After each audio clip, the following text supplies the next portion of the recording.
seetaan ci la Thiessois TV jamono ji yéen a ngi seetaan diggante Diamaguène ak dëkkandoo ma jox leen composition équipe bu dëkkandoo bi Alpha Oumar Ba Moussa Fall Ibrahima Diop Waly Gueye Alioune Sall Omar Samb Mamadou Diawara Samba Niang Cheikh Gueye Cheikh Oumar Diop El Hadji Gora Fall l'entraîneur et tout simplement Pape Niang du côté de Diamaguène on a Sama Ndiaye alors que boobu temps arbitre bi mu ngi sifflé benn coup franc pour équipe bu Diamaguène bi nga xam ni moom moo sol maillot vert yi Khali Gueye Alassane Diop Pape Meissa Fall Khadim Anne Mohamed Dioum Goro Diouf El Hadji Tamsir Gaye Mamadou Ndiaye Victor Thiaw et Colette Ciss loolu mooy composition officielle bu Walidane l'entraîneur et tout simplement mon ami Cheikh Ndaw il est assisté probablement de son autre ami Bogalo pour l'instant 0 but partout entre dëkkandoo et Diamaguène joxante nañ bu toll ci 7 minutes déjà bi nag nekk génn bu njëkk pour ci bu dëkkandoo bi coup franc mais qui s'envole en l'air. Également le Cheikh Oumar, long dégagement de Cheikh Oumar qui va essayer de trouver Gora qui perd le ballon. C'était plutôt vite, je pense bien. waa Diamaguène ñoom ñooy jéem a dem noonu waaye bal bi dem na en touche. voilà waa dëkkandoo ñoom ñooy jéem a attaqué noonu dëkkandoo en bleu et blanc bleu ciel ñu jàpp ne nag bi mooy ñoom ñaar ñëpp seen première sortie ci zone 5B xam nga ñoom nag ren dafa am particularité parce que Bambara joué wul moo tax benn poule bi moo gën a bëri beneen poule bi donc bii mu ngi am 5 équipes beneen bi 4 équipes rek la am donc gis ngeen sànq diggante on va revenir au match on va y revenir tout à l'heure longue balle Diamaguène mooy attaqué noonu en vert ballon dégagé pour trouver Papisco Fall il est doublé attention arrière gauche dëkkandoo on rappelle que demoon na ci phase nationale yi mais jotuñu faa yàgg parce qu'ils ont été éliminés en phase de poule donc ils reviennent première expérience la woon dem nañ jàng peut-être suñu fa delloo dinañ am performance bu gën bi ñu amoon on rappelle que phase nationale yii di ñëw aussi Thiès ay doon en 2020 donc pourquoi pas encore y aller avec beaucoup plus d'expérience Papisco Fall muy dem au duel di chercher son capitaine Gora Fall gagnewul duel bi mais n'empêche bal bi mu ngi ci tànku waa dëkkandoo ils vont essayer de retrouver Papisco encore lui Papisco Fall corner premier corner pour dëkkandoo le gardien de Diamaguène saisit le cuir Samba Ndiaye si je ne me trompe non Samba Ndiaye c'est le numéro 6 plutôt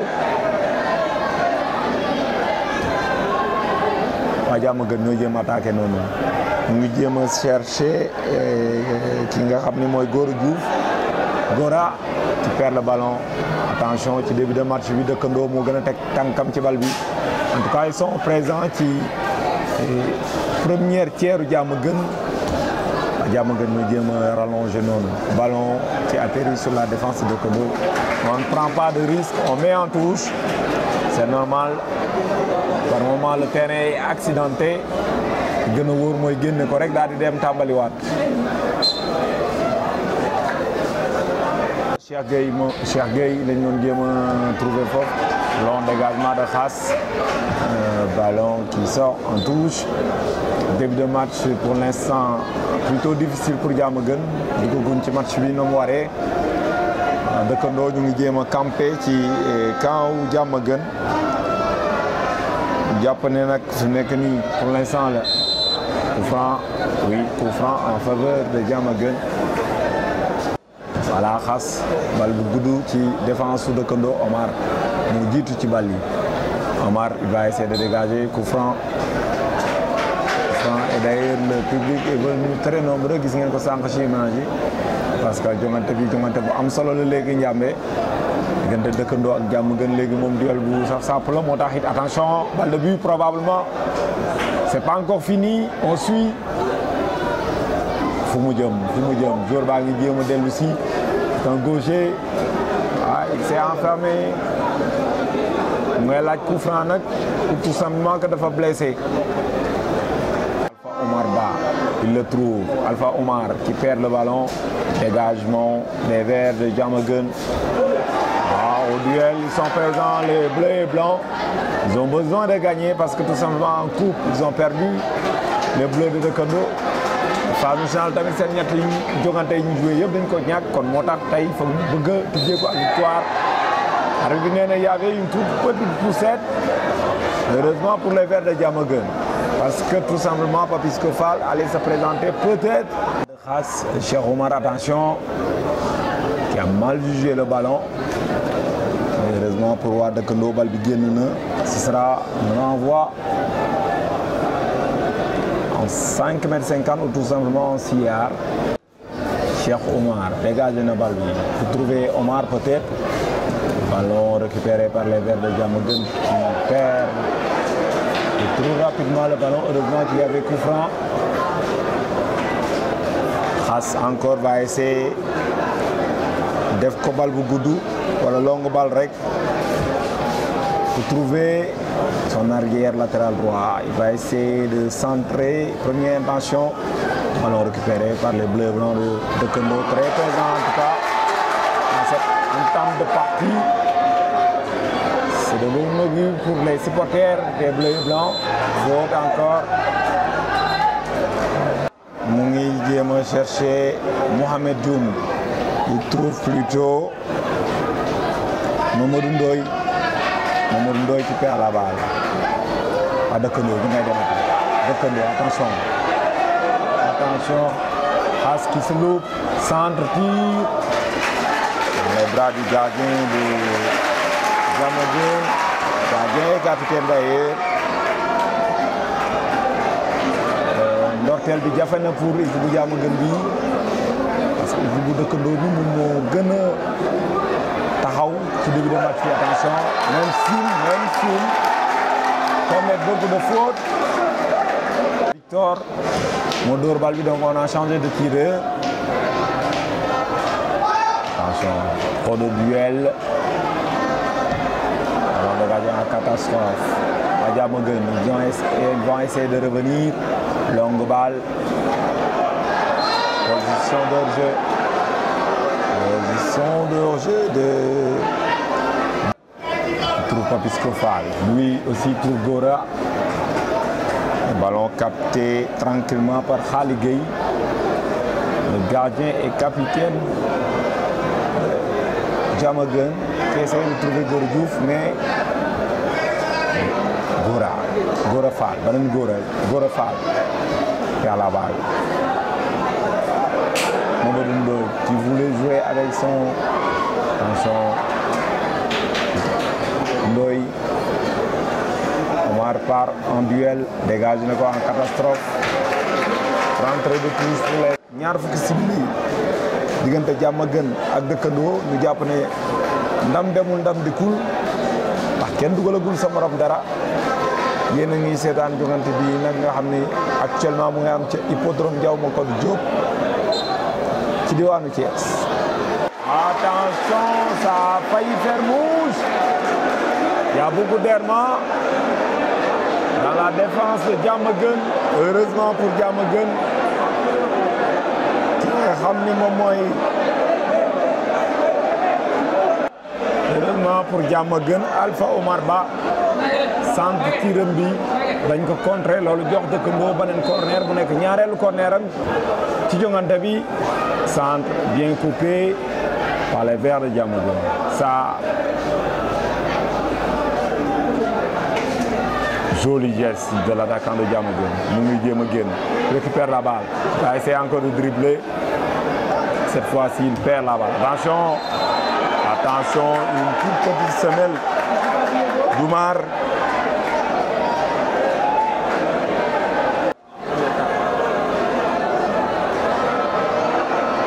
Samb moom moo def semaine bi mais arbitre bi dafa juum jox na ko le demi défensif de Dëkkandoo. Il s'est plaint mais l'arbitre a déjà pris sa décision. Peut-être qu'il va rectifier, on suivra de très près. Mu ngi koy rectifier gis nga nee na ko dama juum donc Omar Samb moom moo écopé de ce premier carton jaune du match. Tout simplement semaine la defoon moo tax l'arbitre est revenu sur sa décision. Et nouveau coup franc, ou tout simplement nouvelle balle. Le dégagement pour Khass, il va essayer de trouver un de ses attaquants. Il trouve encore Samba Niang, omniprésent en défense. L'expérimenté même Samba Niang. Pas de Kondo. Omar Samba, attention, léegi nga jël carton jaune. Soo continuer noonu soo moytuwul match bi ci kaw tribune nga koy yeggalee. Coup franc pour Diamaguène. Khass moom moo koy dóor. Attention, rentrant. Franc bien tiré. Remise, balle de but. Cheikh Omar s'en saisit. Long drop, effectivement, expert là dans ce domaine. Khass qui récupère encore le ballon. Il essaie d'alerter ses attaquants. Omar Samb récupère un balle. Joué avec un de ses milieux de terrain qui obtient la touche. Pisco Fall, laaj na ca kanam jox nañ ko. Centre pour Gora, son capitaine. Ballon dégagé.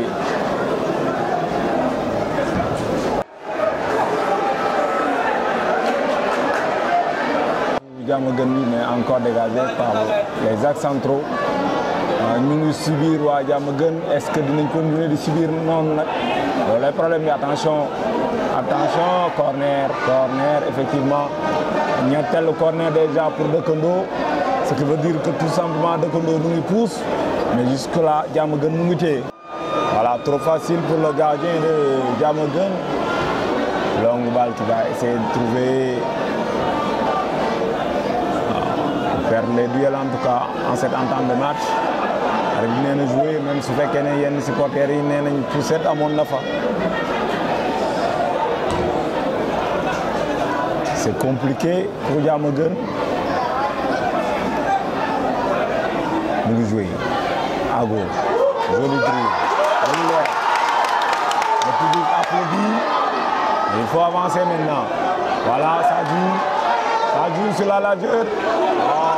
Malheureusement, joli tacle. Attention, contre de Paponotia. Transition va dem na de. Papisco centre, tir. Bien défendu. Encore lui. Encore centre, tir. Encore défendu. Par l'axe central de Diamaguène. Première simili diggante Diamaguène ak Dëkkandoo. Su dee public bi ñoom ñu ngi wane ne ñu ngi ci terrain bi du ci stade bi. Les axes centraux de Diamaguène aussi en cette entame de match sont omniprésents. C'est de bon augure pour Diamaguène. Omar il remet dans le paquet. Ballon dégagé par les Verts. Coup franc.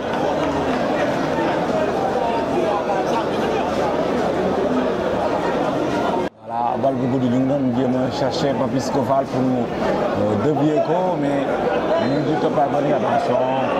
Sortie de balle, c'est vrai que terrain boobu partie boobu dafa xaw a metti bu nekkee ci kaw tribune bi nag doo ci mën a comprendre loolu.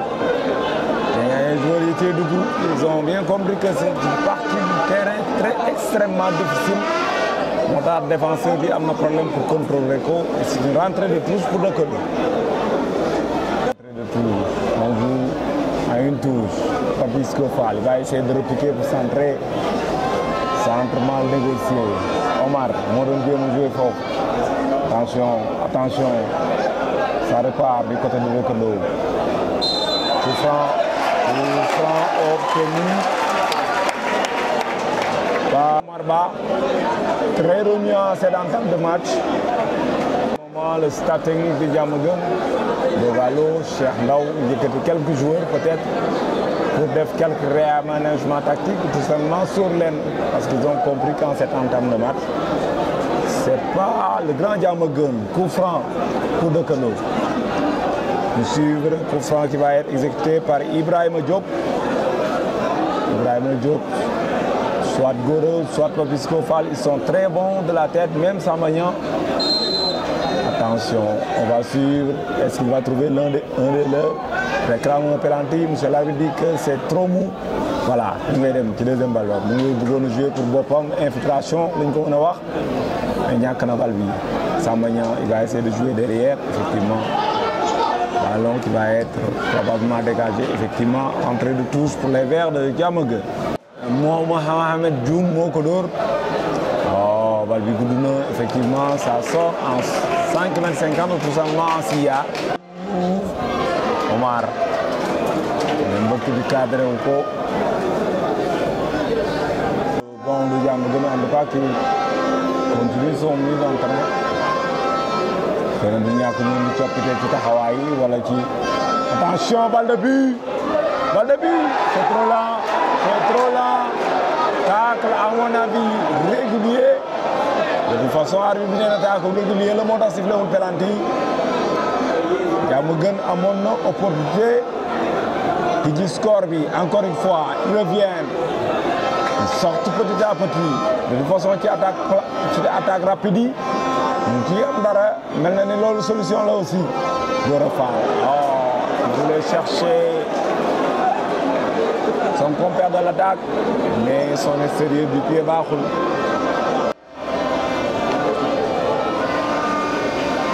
ñu ngi jéem a demaat encore sànq waaw da doon jéem a sàcc góol bi ci football bi la bokk 40 minutes de jeu entre Diamaguène et dëkkandoo pour l'instant le score est nul et vierge kenn dugalagul sa morom dara même su fekkee depuis l'entame du match dëkkandoo mu gënoon a entrepreneur mais attention depuis quelques minutes maintenant Diamaguène mu ngi am quelques incursions yu koy permettre aussi mu xaw a wax ne waa dëkkandoo on est là on veut jouer ce match à fond attention 1-2 pour un troisième vous avez très bien joué Omar mu ngi joué fële temps de dribbler le défenseur va essayer de se dégager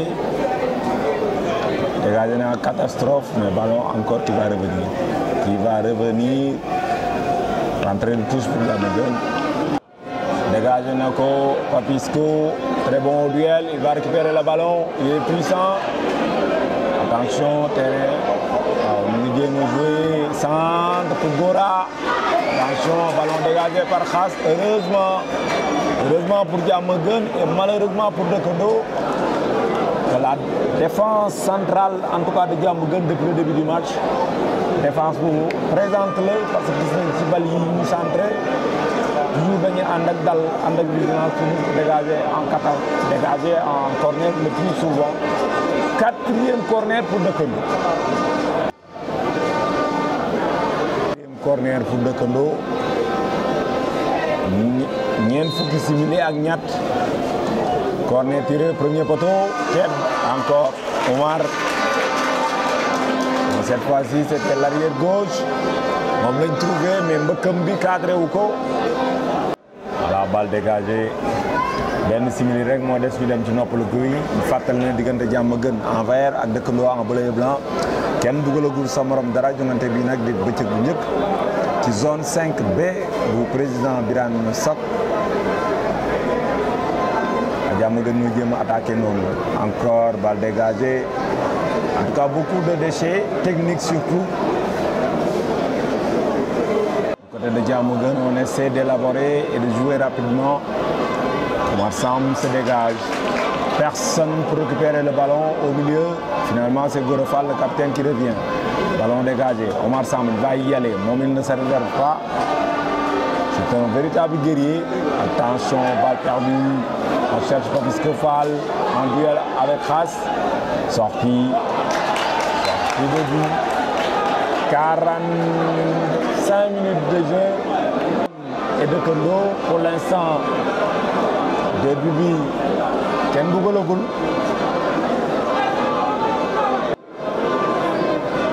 Et on s'achemine tout droit vers la pause. Effectivement, 45 minutes, donc il n'y a même pas eu d'arrêt de jeu. Pour l'instant, le score est de 0 but partout entre dëkkandoo et Diamaguène.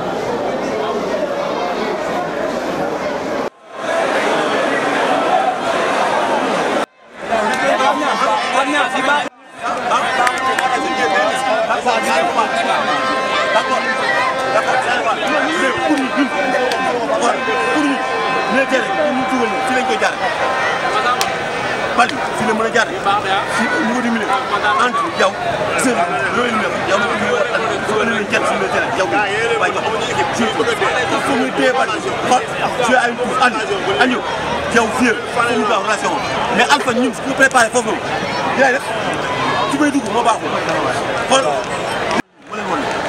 il faut répondre tous les duels tout changer de rythme les gars si gi leen ngeen xool nit ñi xool supporters yi xam ne ñëpp dañu leen di xaar lii xaaruñu ko ci yéen xaaruñu ko on attend plus dugg leen ngeen dem résoudre le match dugg leen ngeen dem amul toogaay dugg leen ngeen dem amul toogaay fii dugg leen ngeen dem dugg leen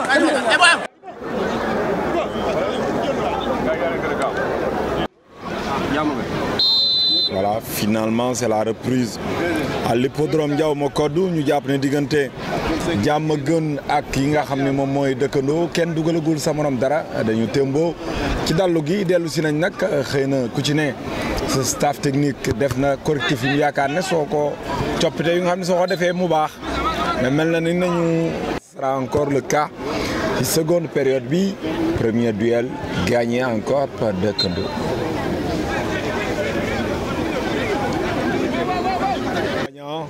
Au moins seeti Papisco Fall finalement dégagé ballon dégagé ça revient encore xaas duel xaas Gora Fall première pàcc bi wéetoon naa ci lool parce que gis ngeen prise de vue sax dafa wute sànq yéen a ngi doon am match bi ci kaw bi pas gis ngeen ne yéen a ngi ko am ci suuf on est redescendu parce que tout simplement pour permettre leen peut-être ngeen am ko ci beneen angle ak beneen visibilité ma dikkee si ñu ngi lay nuyu. ñu ngi lay nuyu Pam Ndaw di nuyu internaute le Thiessois TV di amaan mbégte lool di leen toppal seen match yi fii nga xam ni moo di hippodrome Ndiaw Macodou Diop ñu ngi seetaan comme ni nga waxee match diggante dëkkandoo ak Diamaguène maa ngi wax ni dëkkandoo et Diamaguène c'est devenu maintenant un classico de la zone 5B puisque chaque année minimum mën nañ daje li nga xam ni moo di ñaari yoon donc di ko rappeler l'année dernière daje nañu 3 fois en phase de poule ki nga xam ni moo di Diamaguène gagné ko mais si li nga xam ni moo di match décisif yi en demi-finale dëkkandoo gagné ko mais ñu dajawaat en quart de finale départemental ki nga xam ni moo di dëkkandoo gagné ko 1-0 bii de Papisco Fall ñu ngi koy fàttali donc dëkkandoo ñoom ñooy jéem a jouer noonu derrière jouer na pour seet ki nga xam ni moo di Pape Gora dëkkandoo orphelin de Pape Omar Fall ñu ngi koy rappeler l'année dernière moom moo ne woon maillon fort équipe bi nga xam ni moo di dëkkandoo parce que jeu bépp mu ngi doon reposer wu si ñoom est-ce que dëkkandoo ren dinañ am armada boo xam ni pour répéter li nga xam ni defoon nañ ko l'année dernière muy finale départementale mais aussi phase régionale pour le moment dëkkandoo moom moo am noonu corner.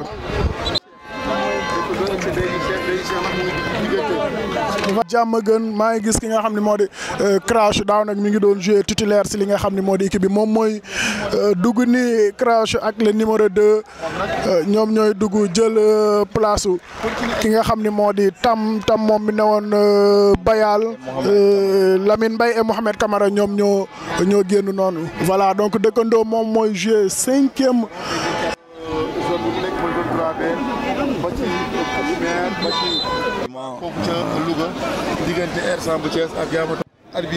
Voilà, balle bu gudd pour trouver exactement l'ami de Madické Cissé, Papisco Fall, mais qui perd le duel. Deuxième période qui semble être meilleure en tout cas pour Diamaguène. Papisco Fall dañ ko remarqué woon daaw si but mais aussi si fecc yi mu doon def. Effectivement, vrai showman Papisco. Est-ce qu'il va encore marquer de toute façon? Ñu ngi koy xaar.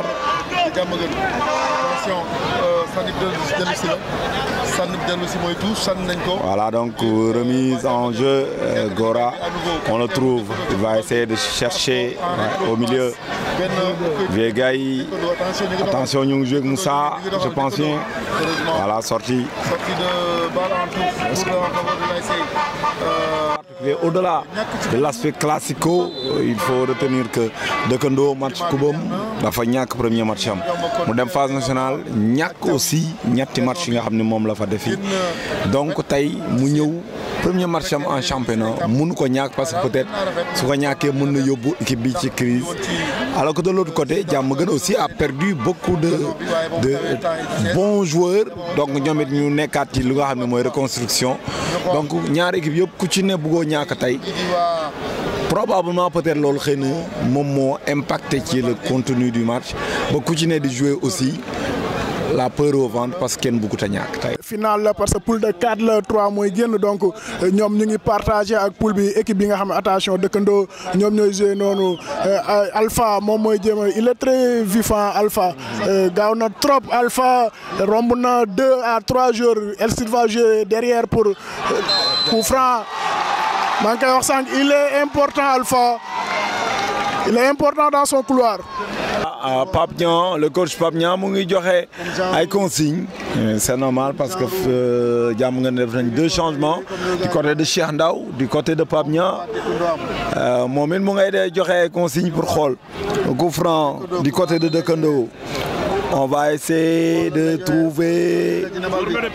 Attention, sortie. Effectivement, Mass, sama xarit Mass bu Best FM mu ngi naan ko dóor nga booy. Malheureusement, les attaquants n'ont pas suivi. ñaareelu pàcc bi duel Xaas Gora Fall mu ngay continuer duel bu am solo nag ma dikkee xam nga Xaas c'est un très bon défenseur mais Gora aussi c'est un très bon attaquant moo tax ñoom ñaar pour l'instant kenn mayegul sa morom dara luñ ci mënta jàpp rek mooy le match est très disputé parce que tout simplement wax nañ ko sànq kenn bëggul ñàkk d'entrée même su fekkee ne wax nga ñeneen ñaar ñi leen di gunge ci poule bi à savoir Ndoufa ak ki nga xam ne mooy abattoir. voilà moom laa doon wax léegi donc a priori ñaari équipe la yoo xam ne ñoom ñoo mën si seen poule mais bëgg nañ gagner li nga xam ne moo di match bi pour au moins qualifier directement li nga xam ne moo di demi-finale pour au moins daal di économiser moo tax ma ni ñaari final ñoo fi amoon tey Ndoufouk ak abattoir pour jéem a génn ñoom ñaar final bas de tableau ak final boo xam ne pour jël première place bi la Diamaguène ñoom ñoo doon jéem a jouer noonu du côté gauche ballon aérien pour peut-être Alpha le virevoltant Aline Diop mooy jéem a jouer ak ki nga xam ne moo di Gora Fall mais il perd rapidement le ballon Diamaguène ñoom ñooy jéem a jouer ak Maysa moom mi ngi doon jouer daaw fi nga xam ni moo di dëkkandoo Maysa bonne couverture de Cheikh Gueye est-ce qu'il va jouer derrière voilà Crouch gis nañ ni Diamaguène première mi-temps ñu ngi doon jouer en 4-4-2 mais course bi peut-être réaménagé na pour jouer en 4-3-3. Effectivement Crouch peut-être point d'ancrage la xam nga à lui tout seul il faut faire ce job de pivot là ci loolu lañ bëgg a miser de toute façon deuxième période moom moo gën a emballé wu il y a beaucoup plus d'envie de jeu de détermination mais aussi de présence des deux côtés on va suivre attention il va très vite du côté corner peut-être pour Diamaguène non ce sera plutôt un coup franc pour dëkkandoo. Voilà attention dëkkandoo Alpha moom mooy jéem a centré noonu est-ce qu'il y a mais non ballon renvoyé par Xaas le très bon défenseur Xaas touche en faveur de dëkkandoo moom moo amoon occasion. Jusque là la défense de Diamaguène tient bon mais est-ce qu'ils pourront encore tenir toute la partie parce que xam nañ ni ci course bi défenseur joué moom match jeex te bàyyiwul benn moom souvent c'est extrêmement difficile. voilà du côté de dëkkandoo nag daaw loolu moo nekkoon li nga xam ni moo di kon seen force la défense cette année aussi remarqué nañ ni ba léegi défense boobu mooy seen force Oumar Samb moom mooy jéem a exécuter touche bi noonu pour chercher un partenaire dévié Papisco Fall ballon renvoyé par les joueurs de Diamaguène bal bi ñëwaat na si camp wu Diamaguène Papisco Fall est-ce qu'il va récupérer le ballon duel d'anciens partenaires Papisco Fall et Maysa Fall corner en faveur de dëkkandoo. Ñaareel pàcc bi sixième corner pour dëkkandoo est-ce la bonne cette fois-ci manchette du gardien As attention ils vont essayer de revenir les bleus et blancs il faute probablement et finalement ce sera un coup franc dëkkandoo ñu ngi jege si nag. voilà peut-être Samba Bathina ou Vega ñoom ñooy exécuter li nga xam ni moo di coup franc bi seen force la woon tamit aussi l'année dernière on se rappelle si li nga xam ni moo di seen finale bi centre de Samba Bathina et but de Papisco Fall est-ce que dinañ répéter loolu en tout cas Vega moom moo jël bal bi lancé joueur de Diamaguène ñëw arborer li nga xam ni moo di maillot dëkkandoo nag. ñoom ñëpp soo xoolee benn benn cercle la moo tax match bi dafa feeñ ci match bi dafa jafe parce que ñoom ñëpp joŋante ci biir mbokk la apparemment. voilà moom la Père Baba doon wax sànq ñoo bokk jumaa bi ñuy jullee mais aussi ñoo bokk seeni cimetière touche en faveur de dëkkandoo Omar Samb moom mooy jéem a joué noonu Pam Ndaw dëkkandoo contre Grand Thiès gis nañ visage yu dëkkandoo mais par rapport boobu ba léegi gis nañ équipe bi au moins xaw na changé. C'est normal parce que entre-temps il y a eu les phases nationales, ils ont eu un mois sans jouer donc am nañ temps assez de temps pour le staff technique surtout Pape Niang ñu defaru combinaison si c'est dedans c'est joli. Oh, il refuse. Hors-jeu. Arbitre bi nee na hors-jeu. On va revoir ci ralenti bi. Ce sera difficile ci angle bi ñu génne leen réellement s'il y a hors-jeu ou pas mais bi muy yàbbi bal bi ñaari attaquant dëkkandoo yi ñu ngi woon devant. Même bu dee hors-jeu il faut admirer la combinaison entre Papisco Fall et Vegaï vraiment c'est du talent dans ce gosse Vegaï mu dóor bal bi peut-être moment bi nga xam ne mu ngi dóor joueur bi dafa hors-jeu te en tout cas assistant bi loolu la signalé. La balle n'est pas sifflée. Voilà démarré waat nañ fii si Ndiaw Diop but de Gora Fall mais l'arbitre en a décidé que c'est une position entre ces deux équipes de Kendo et Diamaguène de la zone 5B. Samba Bathie Niang moom mooy jéem a jouer pour Oumar Samb la tête de Oumar Samb excellent défenseur ballon pour Vegaï est-ce qu'il va tirer non ballon récupéré par Meissa Fall Diamaguène ñoom ñooy jéem a jouer waa noonu Meissa Fall et Papisco Fall ballon récupéré hors jeu de Papisco Fall du moins. De souffler un peu parce que là comme pivot il fait du bien pour le moment dans la pointe de l'attaque du côté de Diamaguène mais c'est un ballon qui sort en touche. Duel d'anciens coéquipiers entre Papisco Fall et Meissa Fall Diamaguène ñoom ñoo joué Mamadou Mbaye moom moo doon jéem a trouver ki nga xam ne moo di crouch mais c'est un ballon récupéré par Cheikhou Oumar moom mooy dégager très vite pour jéem a Alpha moom mi nga xam ne il est très virevoltant.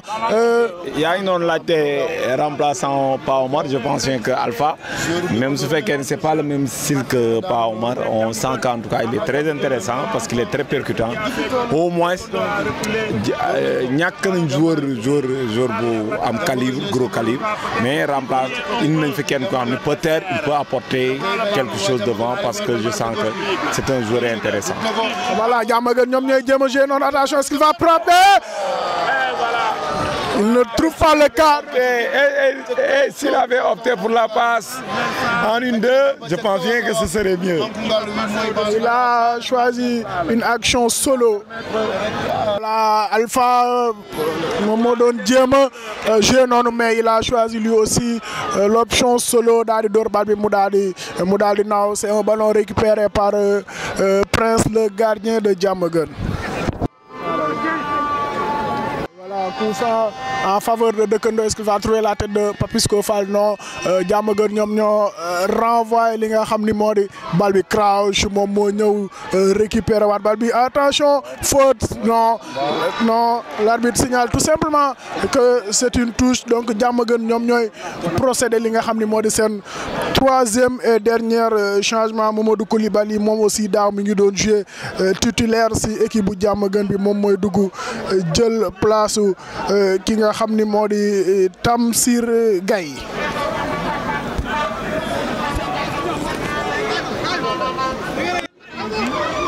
Attention, c'est un peu lent. Voilà.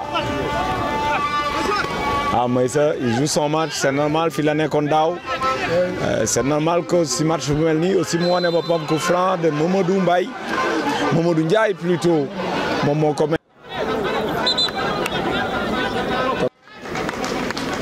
Gora voilà Mbaye Gora Fall le capitaine first changement du côté de Kendo, le coach Pape Niang donc a décidé de faire sortir son capitaine.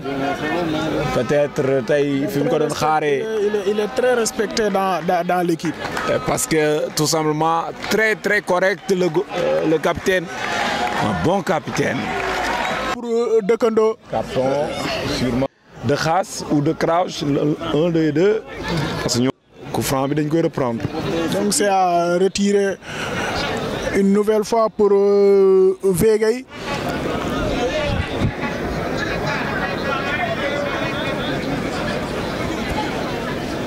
Voilà, coup franc pour Vegueil, mal tiré cette fois-ci, récupéré par Alpha qui va jouer pour Vegueil. Attention, penalty, péno pour de Kendo.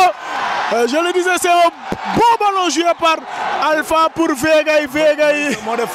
Mais c'est le joueur l'ancien joueur de Kendo qui fait une faute sur l'ancien joueur de Diamaguène. Voilà, xam nga ci action bi mooy sa soo xoolee excès d'engagement peut-être moom moo ko indi lool et effectivement Madické Cissé a raison.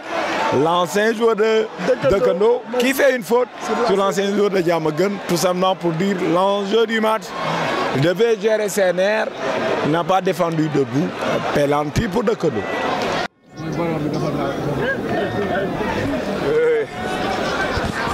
Amba Bathie Niang moom moo yoroon bal bi noonu mais finalement jox na ko ki nga xam ni moo di Papisco Fall moom la jox bal bi mais peut-être. door na ko ci camp yi dem jëli carton jaune. xëy na dañ ko woone ko dóoral ca camp ya. waaw sa nawetaan la ak ay mystère am. voilà léegi nañu xool nag su fekkee dugg na. waaw zooru dëkkandoo yi jëlaat nañ bal bi dóoraat ko si biir camp yi. waaw nawetaan daal mi ngi noonu.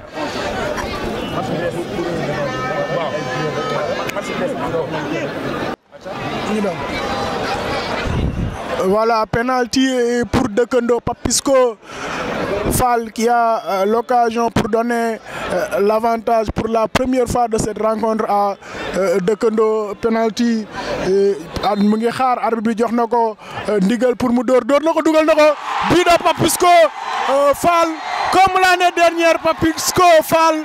tey lan la ñuy indil laay xool tey lan la ñuy indil. noppi. nee na gars yi nañ noppi. nee na moo fi ne. yaa fi ne. waaw et c'est vrai moo fi ne. waaw autant nee na Dekendo moo fi ne. waaw.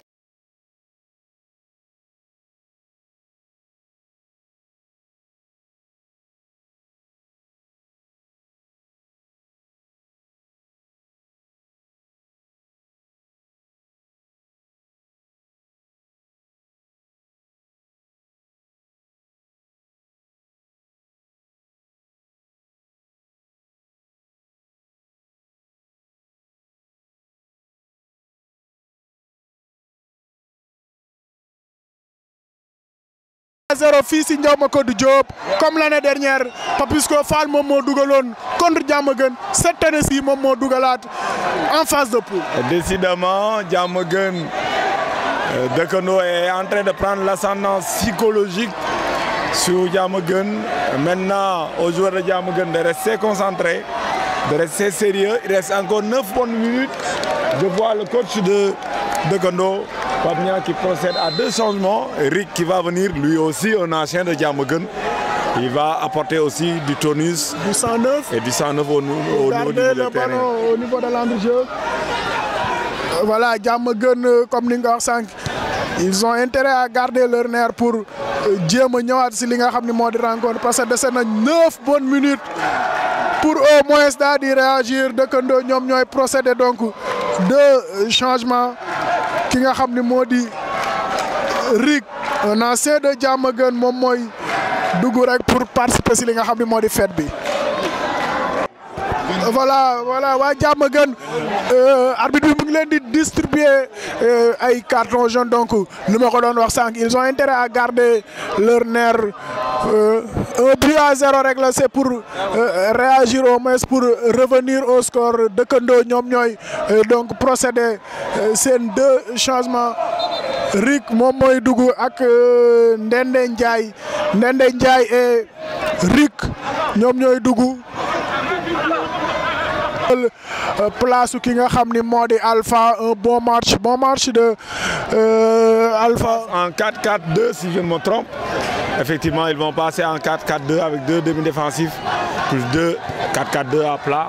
ñeneen ñaar ñi ci côté yi donc ils ont maintenu les 2 attaquants Papisco bàyyi benn côté bi dem fekk beneen attaquant bi remplacé woon Gora il termine en 4-4-2. Voilà mais xam nga dëkkandoo daaw habitué wu woon nañu si ñoom lii suñu dugalee automatiquement Omar Samb moom mooy ñëw dugg si li nga xam ni moo di digg bi. C'était le 5e le changement inédit mooy saa yu ñu mënee rek benn changement la ñu def le joueur entre Omar Samb dem ci axe bi ñu terminer à 5 derrière cette fois-ci. Certes, Pape Niang nekk fi woon xëy na looloo tax donc il a préféré jouer en 4-4-2 histoire de gonfler un peu son milieu de terrain. C'est logique ah 7 minutes moo des li nga xam ne moo di jongante bi dëkkandoo moom moo mën a 1-0 ñu ngi koy rappelé Papisco Fall moom moo dugal léegi penalty obtenu par Vegay l'ancien pensionnaire de Diamaguène. Sa bataille au niveau de l'entrejeu Riig moom mooy jéem a jouer noonu coup franc en faveur de Diamaguène.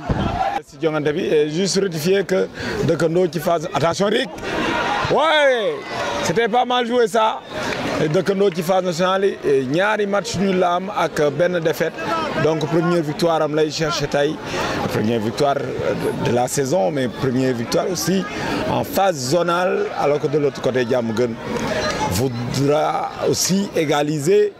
Madické Cissé wax nañ ko sànq duel au sommet là entre ces deux formations parce qu'on suppose que peut-être ci kayit yi ils sont largement favoris dans cette poule. Attention, le défenseur a mal jugé le ballon et finalement le gardien il saisit la balle. On joue les arrêts de jeu entre Dëkkandoo et Diamaguène. Pour l'instant, Dëkkandoo tient tout simplement le bon bout parce qu'il mène au score 1-0, but marqué sur penalty par Papisco Fall. Kon yéen ñi seetaan fépp fu ngeen ñu mënti seetaan ci àdduna jàpp leen ne diggante Diamaguène ak Dëkkandoo ñetti simili lañ ciy teg loolu la arbitre bi wax muy temps additionnel bi pour l'instant nag Dëkkandoo moom moo jiital naam su dee góol bi di Cheikh Omar gis nga da doon drop waaye drop bi cette fois-ci raté na ko ñetti simili pour Dëkkandoo am victoire bu njëkk waaye tamit dàbbali la ñuy wax parce que ñoom ñaar bi ñu laalee daaw ñetti yoon lañ laale ñaari njëkk yi Diamaguène moo daanoon waaye ci demi-finale yi Dëkkandoo moo gagné woon cette fois-ci encore Dëkkandoo moo jiital mel ne kon si ñaari jongante yu mujjee jongante su yamee fii Dëkkandoo moom mooy gagné loolu di wane ne kon ascendance psychologique dafay am du côté de Dëkkandoo parce que ku la daan ñaari yoon sax olof souvent moom lay wax mooy wax ne moo la mën jeexagul nag lu ne xañ na ci Diamaguène mu ngi attention excès d'engagement l'arbitre dit joue Mbaye longue balle Sambagnan qui se loupe mais heureusement que son libéraux dégage en touche. Il ne reste qu'une seule petite minute pour Diamaguène de Cheikh Ndaw et de Bogalo pour égaliser. Petite minute à Diamaguène pour essayer de revenir au score. Coup franc tiré, mais ballon négatif. Attention! Hors signalé par l'arbitre. Heureusement que Cheikh Omar était bien là pour veiller au grain. L'hippodrome Ndiaw-Macodou Diop donc ñu signalé rek ni donc ñoom ñaar seen rencontre yi l'année dernière si score 1-0 si lay jeexee donc équipe bu si dugal muy phase de poule bi Diamaguène dugalee dafa jeex mais en demi-finale ak quart de finale département les dernières balles ici à l'hippodrome Ndiaw-Macodou Diop Dëkkandoo ñoom ñooy jéem a jouer noonu le nouveau entrant c'est récupéré par Modou Ndiaye qui dégage loin devant Cheikh Gueye. Très important dans la défense de Dëkkandoo Cheikh Gueye Dëkkandoo ñoom ñoo doon jouer noonu mais faute signalée par l'arbitre.